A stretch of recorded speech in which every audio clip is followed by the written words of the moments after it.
পবিত্র কুরআনে বর্ণিত এমন এক জাতি যাদের উপর আল্লাহর রহমতের ছায়া ছিল। আল্লাহ তাদের ক্ষুধা থেকে বাঁচালেন, ভয় থেকে বাঁচালেন, শত্রুর হাত থেকে রক্ষা করলেন। প্রতিটি বিপদে আল্লাহ তাদের আসমানি সাহায্য করেছিলেন। তারপর আল্লাহ তাদেরকে শুধুমাত্র একটি ক্ষুদ্র পরীক্ষার মুখোমুখি করলেন। পরীক্ষাটি খুবই ক্ষুদ্র, কিন্তু ধৈর্যে পরিপূর্ণ ছিল। আমরা আল্লাহর আদেশ অমান্য করব না, শুধু একটু কৌশল করে ঘুরিয়ে পেঁচিয়ে নিজেদের লাভটা অর্জন করে নিব। কিন্তু তারা ভুলে গিয়েছিল আল্লাহ তাদের চেয়েও বড় চালাক। এই চালাকির জন্য আল্লাহর রহমতের পথ বন্ধ হয়ে গেল। তারপর এক রাতে নেমে এলো আল্লাহর চূড়ান্ত সিদ্ধান্ত। কোনো ঝড় এলো না, বজ্রপাত হল না, জমিনও ফেটে গেল না। কিন্তু যখন ভোর হল, তখন সেই পুরো জাতি আর মানুষ রইল না। যারা গতকাল পর্যন্ত আল্লাহর সবচেয়ে কাছের বান্দা ছিল, আজ তারা পানর হয়ে গেছে। এটি হল কোরআনে বর্ণিত আসহাবুস সাবতের ঘটনা। আজও যা পৃথিবীর বুকে সকল মানুষের জন্য এক স্পষ্ট নিদর্শন। হজরত মুসা আলাইসাল্লামের ইন্তেকালের পর হজরত দাউদ আলাইসাল্লামের সময় সমুদ্রের তীরে আইলা নামক এক গোত্র বসবাস করত। এই স্থানটির প্রতিটি কোণে আল্লাহর নিয়ামত দ্বারা পরিপূর্ণ ছিল। সমুদ্রের শীতল হাওয়া, রোদ আর ঢেউয়ের মিষ্টি গন্ধ, দুনিয়ার বুকে যেন এক টুকরো জান্নাত। তারা আল্লাহকে বিশ্বাস করত, তার হুকুম আহাকামও জানত, কিন্তু তাদের অন্তরের ভেতরে একটি পুরনো অভ্যাস বেঁচেছিল। এই জাতি আগে থেকেই আল্লাহর কাছে ওয়াদা করত, তারপর নিজেদের সুবিধামতো সে ওয়াদা ভঙ্গ করত। একটা ওয়াদা ভাঙলে কি বা হবে? পরে আমরা আল্লাহর কাছে মাফ চেয়ে নেব। বর্তমান পৃথিবীতে এই জাতির বংশধরেরা ফিলিস্তিনিদের জায়গা জমি জবর দখল করে ইসরায়েল নামক এক রাষ্ট্র প্রতিষ্ঠা করেছে। এদের অন্যতম একটা স্বভাব হচ্ছে, তাদের মুখে ছিল আল্লাহর প্রতি আনুগত্য, কিন্তু তাদের কাজে ছিল চালাকি। যখনই তাদের উপরে আল্লাহর তরফ থেকে কোনো নির্দেশ আসত, তখন এই জাতির অনেক বিজ্ঞ ব্যক্তিরা বলত, আমরা তো আল্লাহর পছন্দের জাতি, তাহলে আমাদের উপর এত বিধিনিষেধ কেন? এটা বিধিনিষেধ নয়, এটা তো পরীক্ষা। আর আমাদের আল্লাহর উপর বিশ্বাস ও ভরসা রাখা উচিত।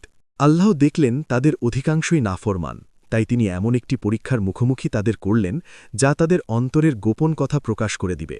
তাই আল্লাহ তাদের উপর সপ্তাহের একদিন শুধু শনিবার নিষেধাজ্ঞা জারি করলেন। কোরআন অনুযায়ী আল্লাহ তাদের বললেন, এই দিনে তোমরা তোমাদের ব্যবসা বাণিজ্য বন্ধ রাখবে এবং তোমাদের সবচেয়ে বেশি লোভনীয় কাজ মাছ ধরাও এই দিন বন্ধ রাখবে, আর সব ব্যস্ততা ছেড়ে দিয়ে শুধু আমার এবাদতে মগ্ন থাকবে। নবী দাউদের মাধ্যমে আল্লাহর তরফ থেকে তাদের উপর আসা এই নিষেধাজ্ঞার কথা শুনে শহর জুড়ে খবর ছড়িয়ে পড়ল। একজন বলল, শুধু একদিনই তো, আল্লাহর জন্য সব কাজ বন্ধ রাখো। আরেকজন লোভী ব্যক্তি বলল, যেদিন সমুদ্রে মাছ দিয়ে ভরে যাবে সেদিন কিভাবে মাছ ধরা বন্ধ রাখব? আল্লাহ তাদের অন্তরের খবর জানতেন, তাই যেদিন আল্লাহর তরফ থেকে মাছ ধরা নিষিদ্ধ ছিল, ঠিক সেদিনই সমুদ্র তীরে মাছের বড় বড় ঝাঁক ভেসে বেড়াতে দেখা গেল। বড় মাছের ঝাঁক নিজেরাই সমুদ্রের তীরে যেন এসে বলছে, আমাদের শিকার করো। আমরা এমন দৃশ্য আগে কখনো দেখিনি। এটাই আল্লাহর পরীক্ষা। শহরে যখন রাতের অন্ধকার নেমে এলো, ঘরের ভেতরে তাদের স্ত্রীরা তাদের ভৎসনা করতে লাগল। কেন এত মাছ দেখেও তারা মাছ শিকার করছে না? ধীরে ধীরে স্ত্রীদের সাথে স্বামীদের ঝগড়া হওয়া শুরু হলো।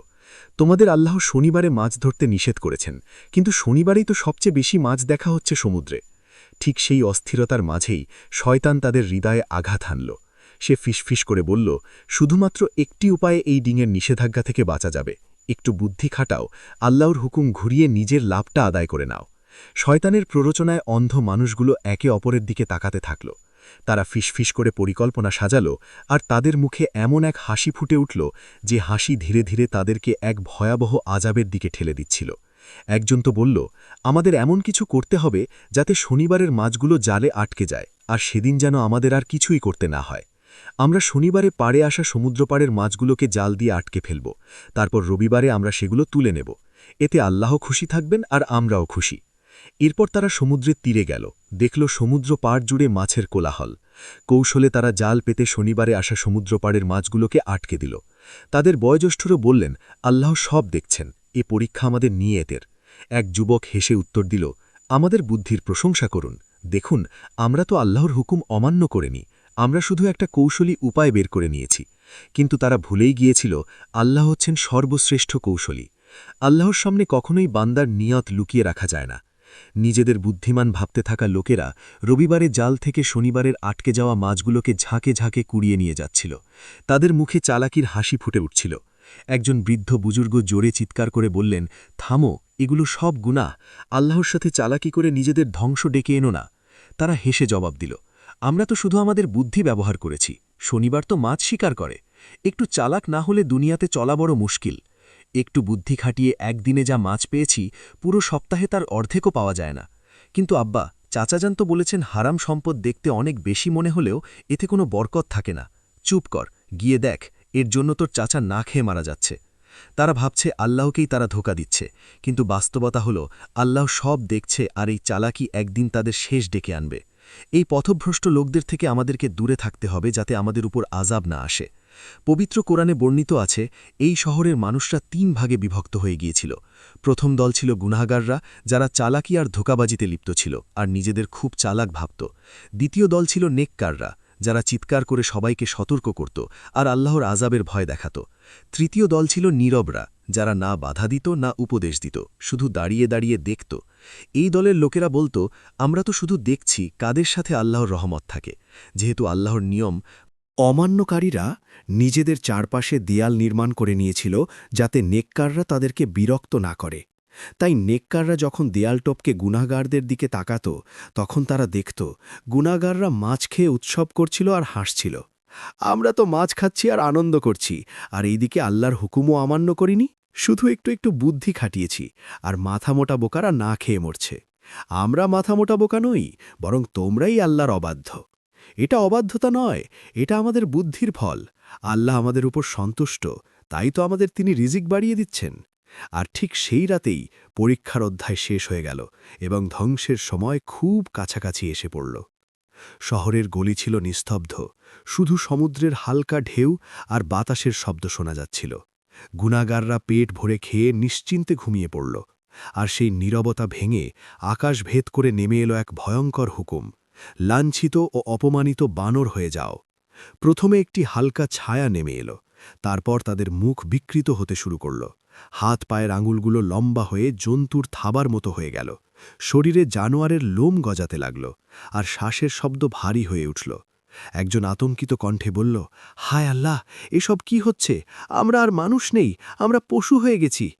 রাতের নীরবতা চিড়ে মানুষ চিৎকার করতে করতে ঘর থেকে বেরিয়ে এলো, একে অপরকে ডাকতে লাগল, কিন্তু দেয়ালের ওপারে তাদের কান্নার শব্দ পৌঁছাল না।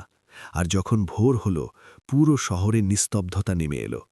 নেককাররা যখন দেখল দেয়ালের ওপার থেকে গুনাহগারদের আনন্দ উৎসবের শব্দ শোনা যাচ্ছে না, তখন তারা অবাক হয়ে বলল, ওরা সবাই কোথায় গেল? যখন তারা দেয়াল টপকে নিচে তাকাল, সেখানে কোনো মানুষ নেই, শুধু বানর আর বানর। তাদের গায়ে মানুষের পোশাক, কিন্তু ভেতরে পশু। এই খবর মুহূর্তেই পুরো শহরে ছড়িয়ে পড়ল। শনিবারে মাছ শিকার করা লোকদেরকে আল্লাহ বানর বানিয়ে দিয়েছেন। যখন মানুষ সেখানে পৌঁছে এই আযাবের দৃশ্য দেখল, তারা বিশ্বাসই করতে পারল না। তারা বলল, হায় আল্লাহ, এটা কিভাবে সম্ভব? এরা কি সত্যিই আমার আত্মীয় স্বজন? একটি বানর ইশারায় মাথা নাড়ল, আরেকটি বানর নিজের নেককার আত্মীয়ের কাপড় আঁকড়ে ধরে কাঁদতে লাগল। সেই নেককার ব্যক্তি তাকে বলল, আমরা কি তোমাদেরকে আল্লাহর আযাবের ব্যাপারে সতর্ক করিনি?